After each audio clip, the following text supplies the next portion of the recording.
Welcome to The Whole Story. I'm Anderson Cooper. Tonight we take you into a world that few people get to see up close, the world of superyachts.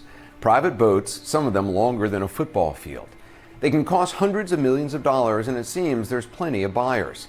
Since the pandemic, more people than ever are building and buying them. Business is reportedly booming. They've become status symbols for the super rich and striking symbols of economic inequality. Their impact on the environment and the oceans is a topic of debate.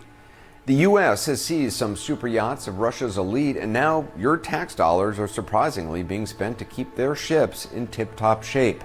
CNN's Alison Camerata takes us inside this hidden world of super yachts and her first stop, the Monaco Yacht Show.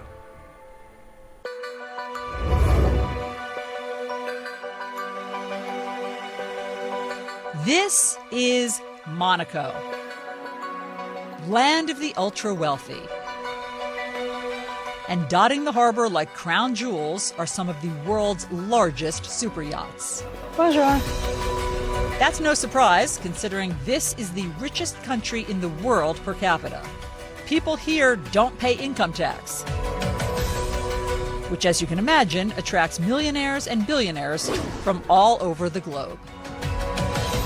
A picture queen who will become a princess greets her new subjects.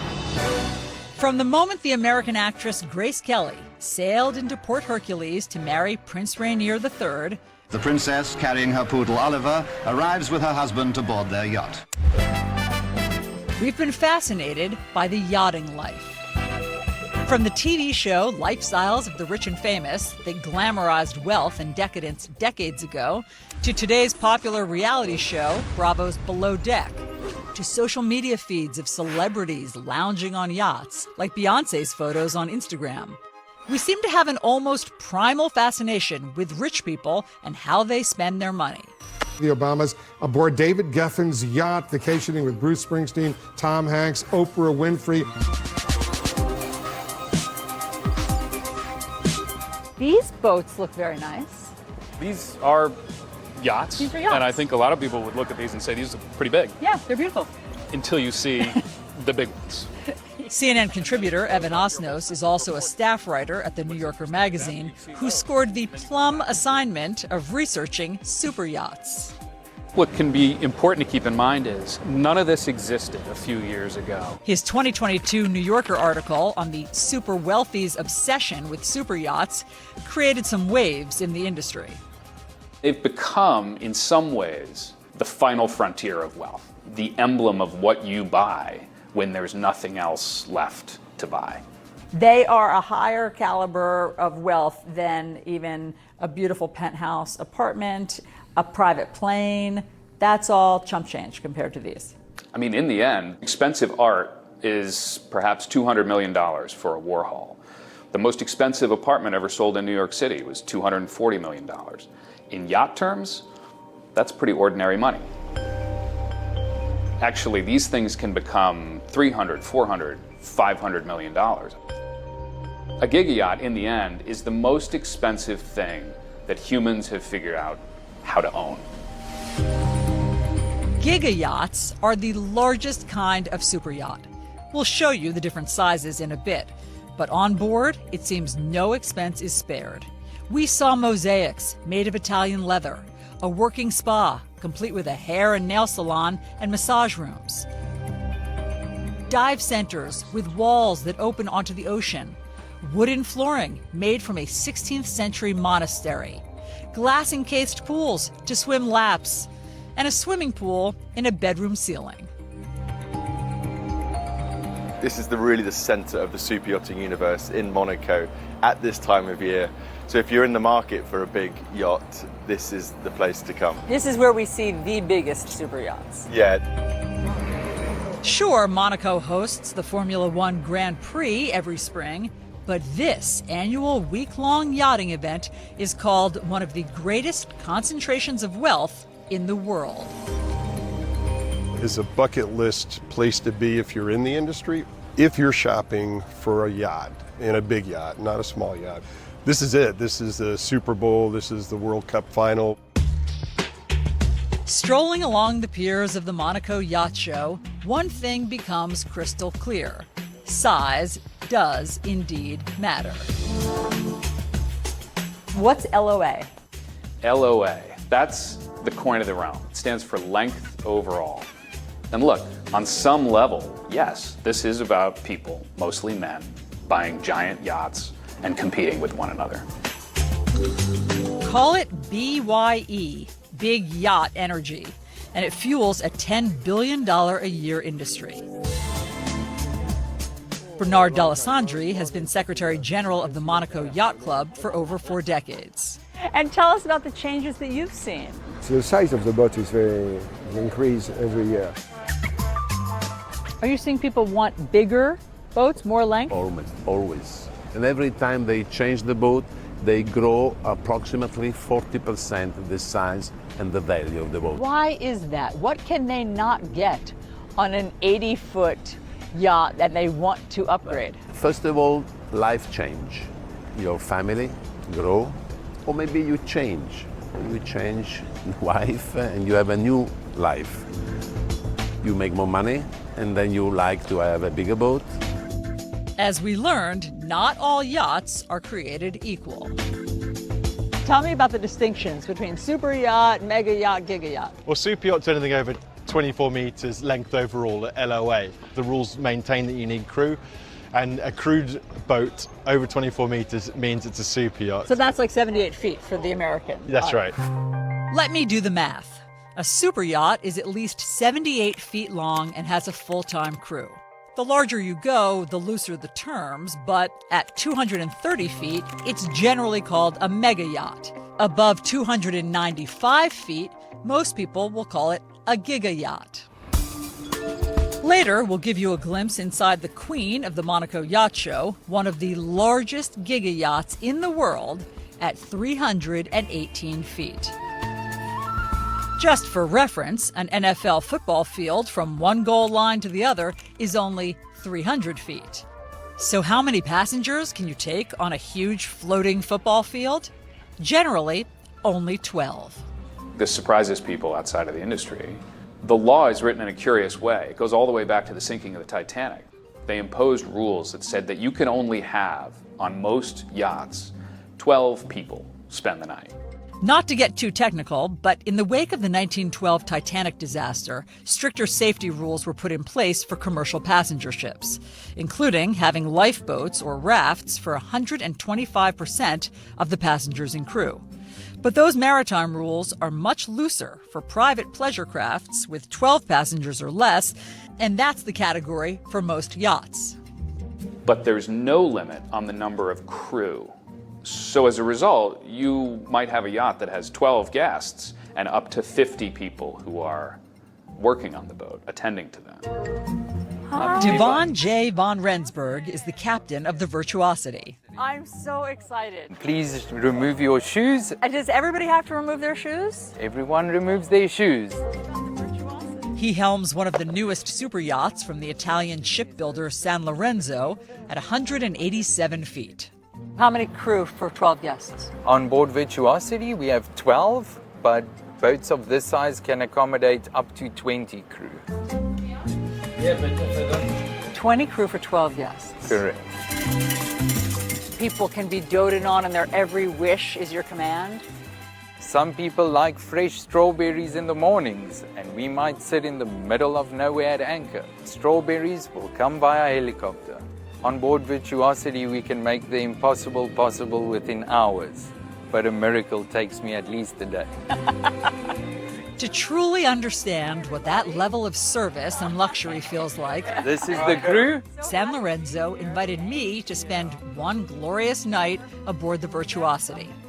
It was a tough assignment, but I accepted. Yeah, this doesn't suck.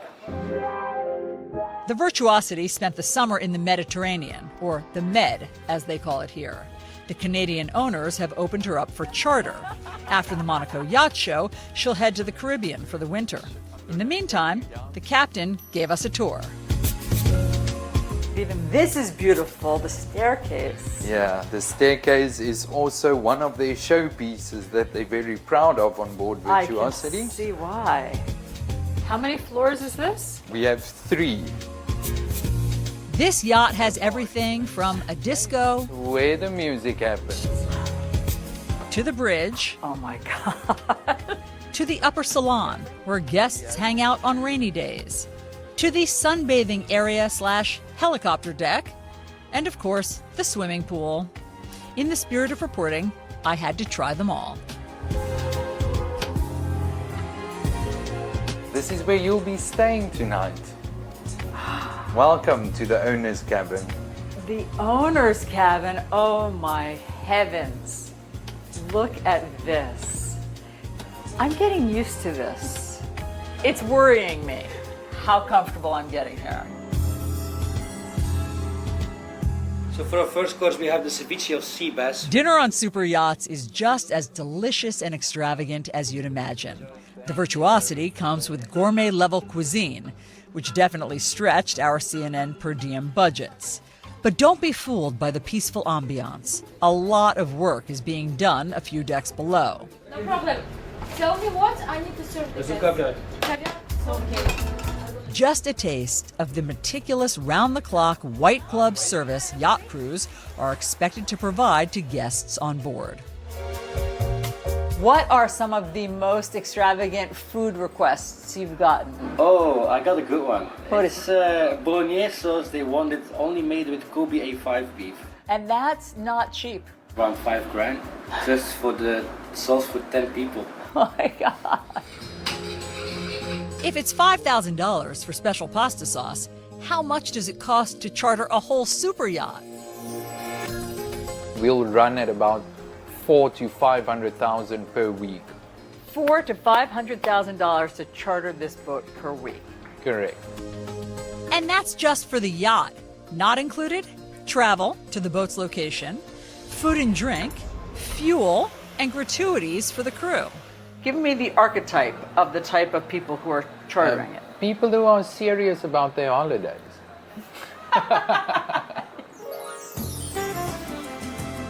Coming up, waking up on a super yacht. And an inside look at one of the world's largest giga yachts. No one's really seen her. She was very secretive for a very, very long time. And the undeniable environmental impact. There's no way around it. These are gas guzzlers. And later, the unexpected cost of seizing the super yachts of Russian oligarchs. Once the U.S. seizes it, they have to maintain it and spend a lot of taxpayer money.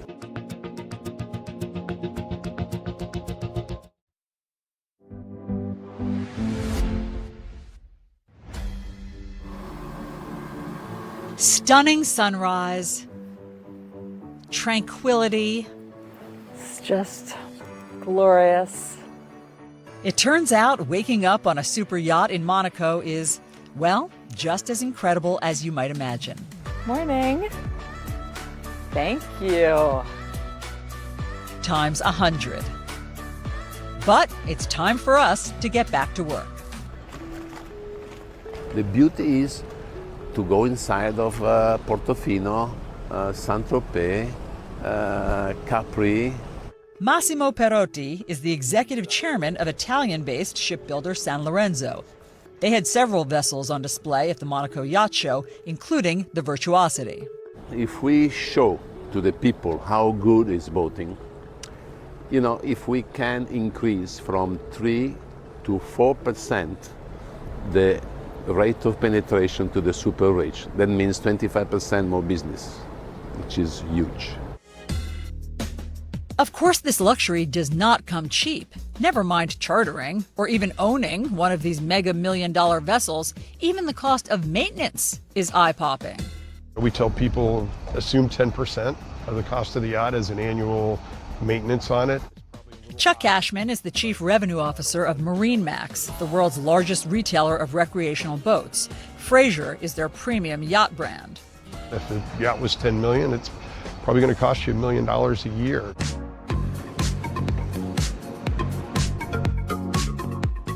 Despite those bottomless costs, business is still booming for super yachts.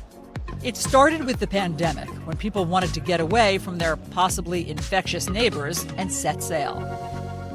2020 and 2021 saw record high sales on super yachts for the super rich. But it turns out that boom carries a big cost for the rest of us as well. The best estimates are that one big diesel yacht will generate as much greenhouse gas as 1,500 passenger cars over the equivalent period of time. That kind of environmental impact has put a big target on their sun decks. Spanish climate activists posted videos of themselves vandalizing a super yacht, activists holding a banner in front of the $300 million ship, where they spray it with red and black paint. The yacht reportedly belongs to billionaire Walmart heiress Nancy Walton-Lowry. Then there's Jeff Bezos, one of the world's richest men and philanthropists. The Bezos Earth Fund's $10 billion commitment to fight climate change. He's built the world's largest sailing yacht, the Kourou, undoubtedly a giga yacht. But don't be fooled by this sailboat's air of environmental consciousness. Kourou is trailed behind by Abiona, a 246-foot motor yacht that has a 70,000-gallon tank. A boat Kourou size at 417 feet typically would have at least one helicopter landing pad, but because Kourou is a sailing boat, you can't land a helicopter on that. So the fact that she was a sailboat and that she was greener than most mega yachts actually necessitated the existence of Abiona, because Jeff likes his helicopters and Lauren Sanchez, his fiancée, is a licensed pilot. Jeff Bezos declined to comment for this CNN documentary. It's a symbol of something deeper, which is that it tends to be that wealthier people have a larger carbon footprint because of houses, the jet, the cars, and the yacht becomes the most visible expression of that. The industry is aware of the bad optics of their gas-guzzling ways. The proof was in the buzzword we kept hearing over and over again in Monaco. Sustainability. Sustainability. Sustainability. We're at a very interesting time in ocean conservation. Claire Brooke heads the Blue Marine Foundation, a charity dedicated to securing at least 30% of the world's oceans as marine protected by 2030. Some of their efforts are showcased in this video narrated by Sir David Attenborough. The kelp fronds lock up vast amounts of carbon as they grow. While the superyacht industry struggles to make its public image greener, some companies give money to environmental organizations doing the work. Every time we transact any business, we donate to Ocean Conservation with Blue Marine Foundation and ask our clients, and then it's a question of them saying, yes, I'll donate, a 0.5% or a percentage of my charter fee directly to Ocean Conservation. It's sort of like being asked for a donation of a few cents at the grocery store checkout line. But the luxury yacht brokerage Burgess believes even little green gestures can add up. All the flowers on the Burgess stand at the moment should last up to a year. They are real flowers. They are beautiful flowers. How do they last a year? They are preserved biologically with natural oils. So if you are able to keep the same arrangements for a year or even 6 months for a season, it's a small thing, but all those 1%ers will make a sea change. We've heard about flowers. They're going to try to make them. Why is that funny? Not to put too fine a point on it, but when you look at the scale of the problem, some more sustainable materials or fake flowers are a little bit like putting lipstick on a pig. They hardly scratch the surface. So we've got a massive job to do in terms of reducing our CO2 emissions. Our industry needs to be extremely cautious when we communicate about sustainability in yachting. A yacht will never be 100% green. And certainly a yacht like this will never be considered eco-friendly. Corinthia 7 is a 97-metre boat built in Germany by Lursen. She's a very, very famous super yacht. No one's really seen her. She was very secretive for a very, very long time. It's very funny that you say she's been quite secretive, because it's such a paradox for something this, ginormous to be secretive. Yeah, it is a strange combo. Built in 2002 and refit by a new owner in 2023, the Corinthia 7 is the queen of the Monaco Yacht Show. Remember, that's the giga yacht that is larger than a football field from one goalpost to the other, one of the biggest in the world. But even on a ship this size, you can still only have 12 overnight guests. That can be stretched to 5 more with people called supernumeraries, like security, a nanny, a teacher, or a helicopter pilot. But the number of crew is virtually unlimited. This'll run you around $1.6 million a week to charter. You know the emoji where your brain explodes like an atom? That's the effect it had. David Seal is a former broker turned YouTuber. There are yachts. Who shows the rest of us landlubbers the inside of these giga yachts on his channel, Yachts for Sale.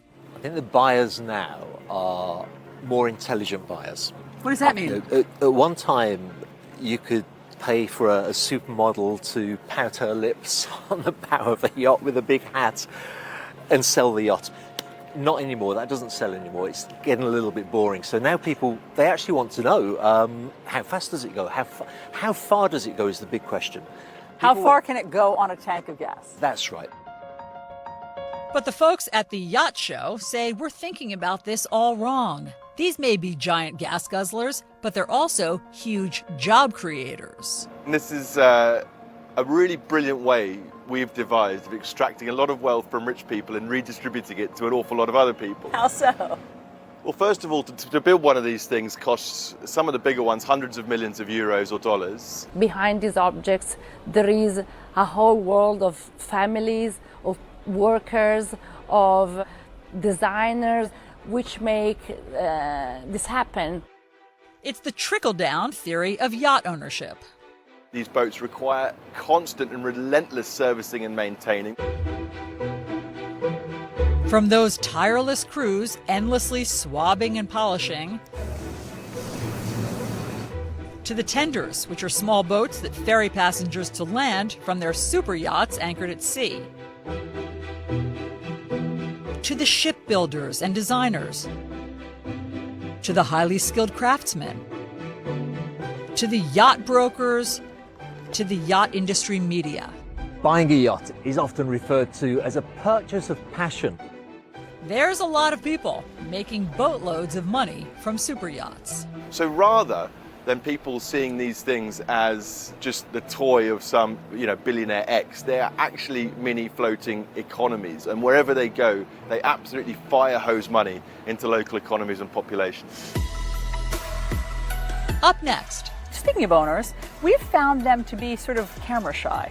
Our search to find a super yacht owner who'll talk to us. Does somebody need a 250-foot yacht?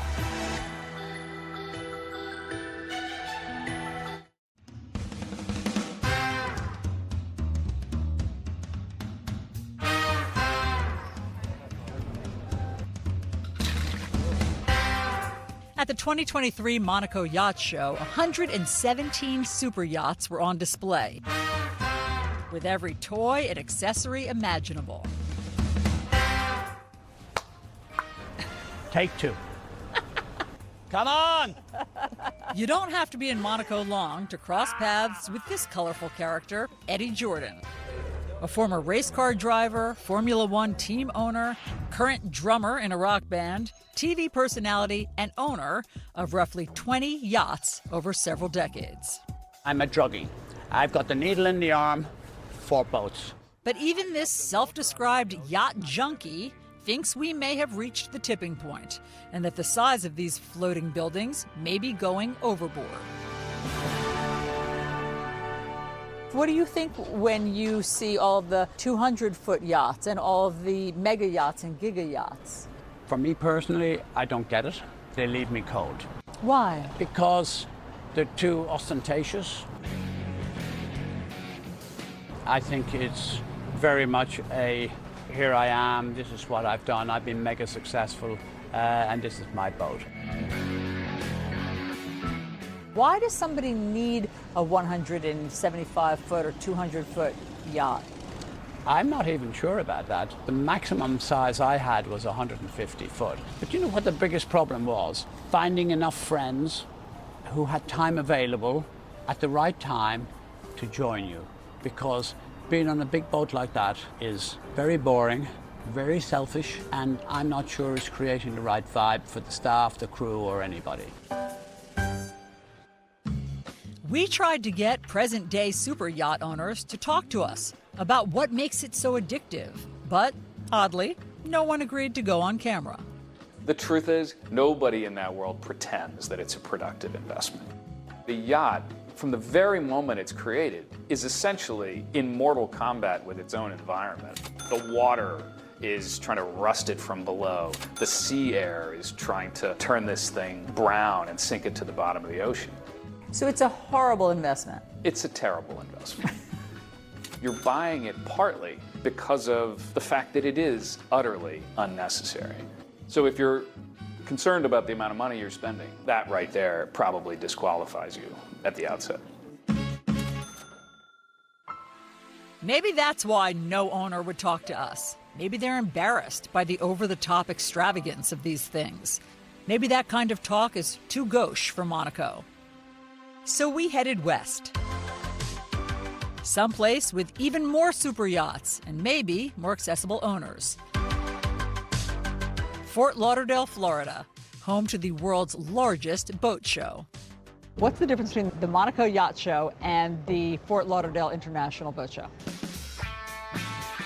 It's often harder to tell the American owner from a man in the street. The Fort Lauderdale boat, you could see a guy walking along here at 9 o'clock in the morning with a can of beer and shorts. You know, he could be worth $500 million. You just don't know.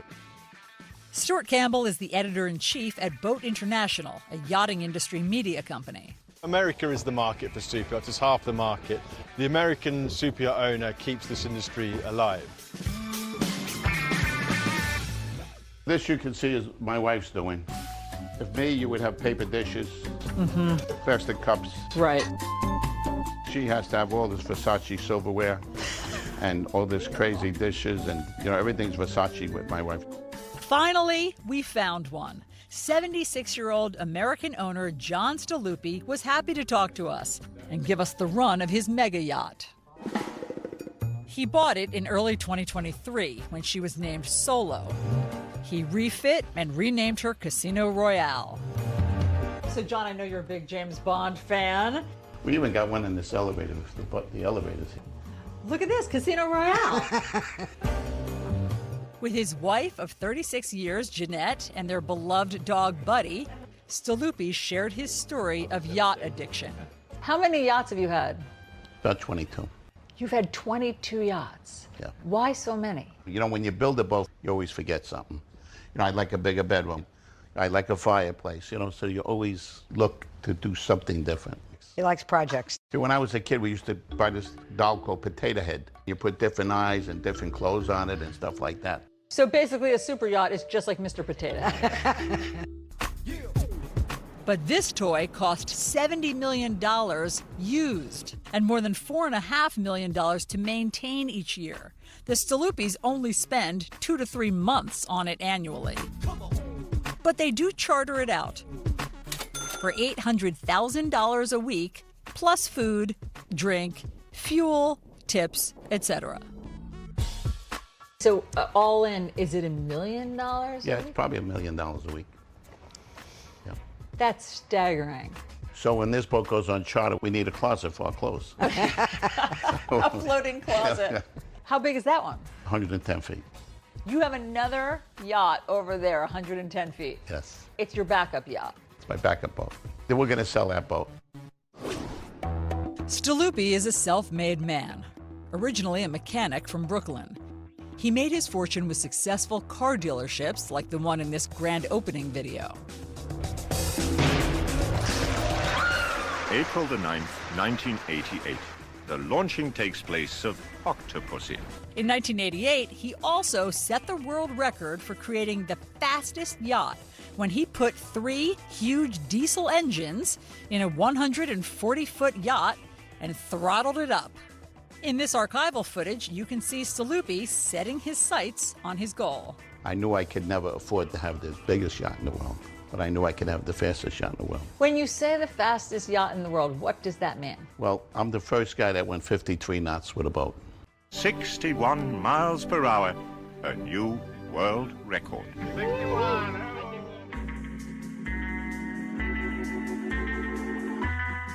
More and more people have super yachts now. Yes. Is it harder to get in some places now? There's only a few marinas that can really handle us.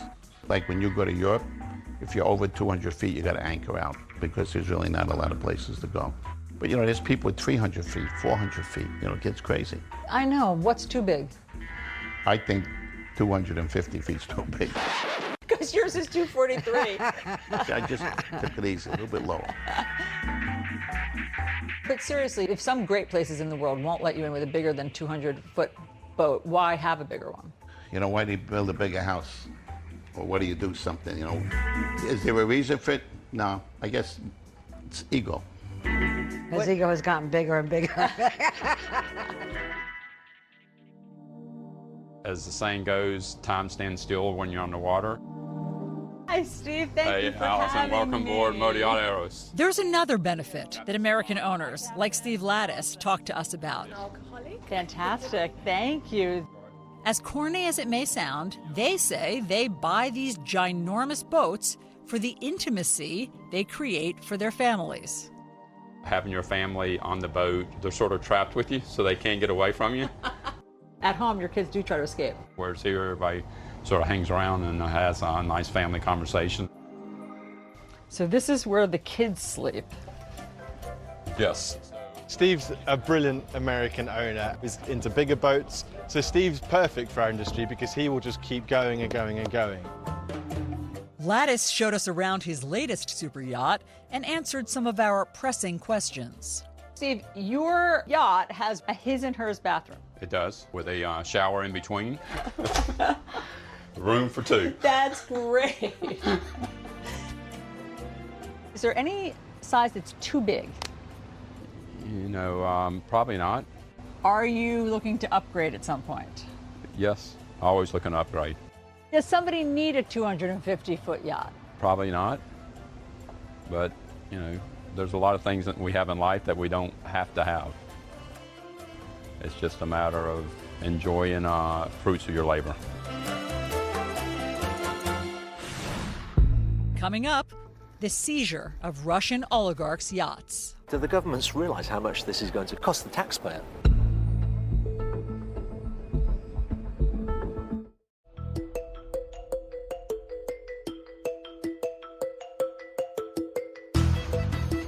We're joining with European allies to find and seize their yachts, their luxury apartments, their private jets. His administration planned to seize their ill-gotten gains, and now the world is targeting the billionaire's extravagant yachts. German authorities seized the Dilbar. It is believed to be the world's biggest yacht, and it's the latest to be swept up in the global dragnet targeting the riches of Russian oligarchs. Russian oligarchs really seem to love their mega yachts. All of a sudden, in the spring of 2022, yachts became a matter of geopolitical concern because you have the U.S. government, and in cooperation with countries like Italy, Germany, Spain, they were beginning to freeze one yacht after another. Italian authorities just seized a super yacht that may belong to Putin himself. British authorities have seized a super yacht. At least 13 super yachts allegedly owned by Russian oligarchs have been seized or detained around the world since the invasion of Ukraine. In many cases, ownership and the right to sanction and seizure is playing out in each country's legal system, as is the case with the Dilbar in Germany. As for the U.S., American authorities were directly involved in 2 of those seizures. The FBI boarded the $90 million yacht off the coast of Mallorca in Spain. First, in April 2022, the mega yacht Tango. Western allies have seized a $90 million luxury yacht. Attorney General Merrick Garland said it will not be the last. The next month, a 348-foot giga yacht seized in Fiji called the Amadea. Federal officials sailed a $300 million yacht into the bay this morning. The boat is big. It's 4 stories tall, nearly 350 feet long, with its own pool and helipad. Its docking in San Diego comes after a more than 5,000-mile journey from Fiji. Have you spent time on Russian yachts? I have. Most of the real super wealthy Russian would have a chain of people that you had to deal with before you could actually get to them. In order to figure out who owns a yacht, in many cases it's owned by a shell company in an offshore tax haven. There are lawyers and companies standing between the real owner and the names on the page. And these things now entered a kind of legal limbo. In the meantime, by the way, these boats are being maintained, strangely enough, by U.S. taxpayers. The law requires that these boats are maintained at the level at which they were seized, meaning that it can cost tens of millions of dollars to keep these boats afloat. That's right. American taxpayers are paying the upkeep on both yachts seized by the FBI, including the Amadea. It's been sitting in a Southern California dock for more than a year and a half. According to court documents, it's reportedly costing taxpayers $1 million a month. What happens if you just let it deteriorate? Well, at the end of it, maybe you're on that sanction list undeservedly. Now you're going to say, well, you took my $100 million yacht and you let it rot at the dock for a year, and now it's worth $50 million. Where's my compensation for that? Some of them are up for sale, but I've personally spoken to brokers who are dissuading their clients from buying them. Kevin Koenig is a journalist who's been covering the yacht industry for 15 years and blogs about it on his Instagram account, The Yacht Fella. The initial intention with seizing these yachts with the U.S. government and the UK and the EU was, oh, we're going to sell them off at great profit and pump that money into rebuilding Ukraine and the war effort there. The U.S. government couldn't sell them. So far, no nation has been able to finalize the sale of any seized superyachts for Ukraine's benefit or government coffers. To my knowledge, these seizures did nothing to the oligarchs. These guys are worth 6, 7, 8, 12 billion, and you take away their $300 million yacht, yeah, so what? And a lot of them are keeping their boats in Turkey and the UAE and friendly ports where they're untouched due to different political reasons. But American authorities say these things take time. The DOJ's task force, KleptoCapture, runs the U.S. sanctions on Russian oligarchs. So it may be months or even a year or more before we finally see the fruits of this effort, but we're fully committed to seeing it to the end. We do spend some money up front to maintain these assets. That will pay off significant dividends down the line, both in terms of what the U.S. government can recoup and also what the U.S. government can then make available for Ukraine. And we intend to prevail in court and see it through. And some critics of the seizures claim that there are costs far beyond the financial. Personally, I think nobody has the right to seize anybody's personal belonging, whether it's Russian or American or Japanese or Chinese. Mohammed Hussein al-Shali is a former Emirati diplomat. He's now chairman of Gulfcraft, a yacht builder based in the United Arab Emirates. The principle of taking somebody else's personal belonging, it's not good for relation between people and governments and countries. The big yacht broker said to me, look, what happens someday if there's a war over Taiwan? Will China look at American yacht owners and say, all right, we're going to start seizing these where we can? It creates a tremendous amount of nervousness. Up next, the future of superyachts. You can dive right off the side of the yacht.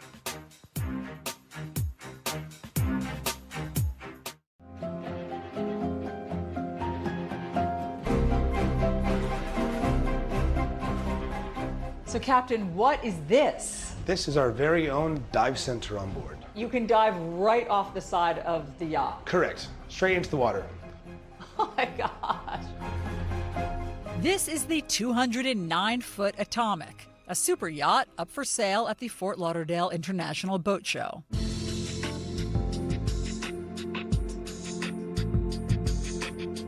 Captain Alex Aslew, a Florida native, showed us some of the perks you can get for a mere $63 million.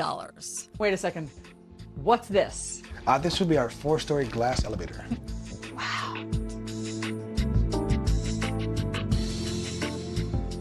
And here we have the owner's office. Very lavish. So does the owner use this office? Not very often, but on occasion he does make some phone calls and things here. Oh my God. I'm glad you have a special room for phone calls. So obviously to propel a 210-foot boat, you need a lot of fuel. About 35,000 gallons of fuel, over 3 semi-truck full of fuel. So when you fill up this yacht, what is the price tag? Usually about $80,000. $80,000. How often are you filling it? Probably about 7 times a year. $80,000 7 times a year. Yes. And that's just one of the maintenance costs. Yeah, that's relatively small in the spectrum of how much money we spend to keep the vessel to a high standard. Using the 10% industry standard, annual maintenance on this yacht would be roughly $6.3 million a year. But that's not why the owner wants to sell it. This yacht is for sale. Correct. Because the owner wants to upgrade? That is correct, yes. The owner wants a bigger yacht than this 210-foot yacht. Slightly larger.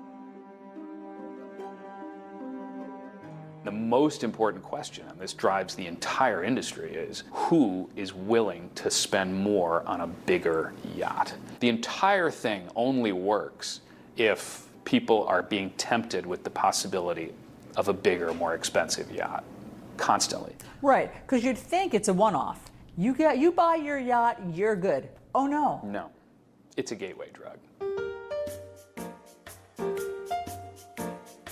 We met this impulse buyer looking for his first hit in Fort Lauderdale. It's the blue one is here on the... You just bought it? Yeah. How yes. much? 1.5 million. Congratulations. But just moments later, Felipe admits he may soon want something different. You sure you're not going to want to graduate to a bigger boat? One day. Maybe. I make a lot of money. When we checked back after the boat show, we learned Felipe already wanted something new. He put in an order for a different color. The superyacht business is thriving. Even owners of small boats will tell you that there's a thing called 2-foot-itis. So basically, you get a boat and you want one 2 feet bigger. I cannot recall such a positive period. We have gained a lot of newcomers. Osnos reports that in the 90s, there were fewer than 10 mega yachts over 250 feet. Today, there are more than 200 in service, and according to the Superyacht Times, close to 60 mega yachts being built around the world. What does the future of yachting look like? Those people who can afford to buy yachts will be always there because they are not affected with the economic fluctuation. We have 50 million people that boat a year in the United States. Right, but you don't have 50 million billionaires. I don't need 50 million. Give me 10. 10 more right? billionaires. Yeah, That's all you're looking for. That's all we need. 3% of the U.S. population owns a boat. 97% prospect, to me. While most people will likely never get to set foot on a giga yacht, I kept coming back to the same seemingly unanswerable question. For the owners, are they happy on there? Do they end up feeling cooped up? How many times can you go to your own inner disco with just 5 of your friends? That's the question. Is there any boat, ultimately, that will satisfy whatever it is that you're seeking, that drove you out into the water in the first place? In a candid moment, I remember a CEO in Silicon Valley said to me, look, the reality is that this thing can go on forever. You can continue finding and building and buying a bigger and bigger yacht. And the question that you're ultimately posing to yourself is, what is it actually that you're seeking?